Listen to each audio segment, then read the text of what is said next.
Honda TMX 125 Alpha. Sa sobrang tagal na rin, after 6 years, bumigay yung oil seal dito sa sa cambio niya.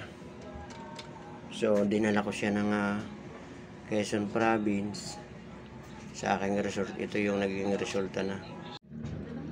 Ito na, ang daming natatapon na langis na nanggagaling sa dito, ayan sa niya, oil seal niya dito sa pinakakambyo niya. So nagtaka ako nung pumarada ako, may natulong langis. So ito, nilinis ko dito nadaan papunta doon. Ayan, dito siya nadaan papunta doon, papunta dito. Yan, naglalati.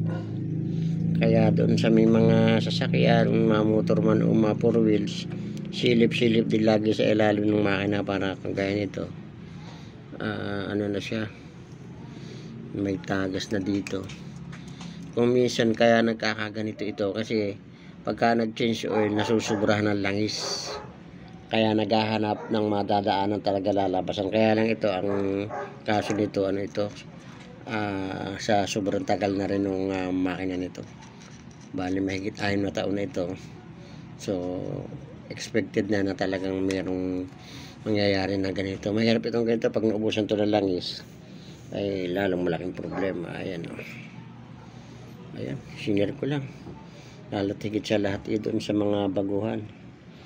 Okay, salamat.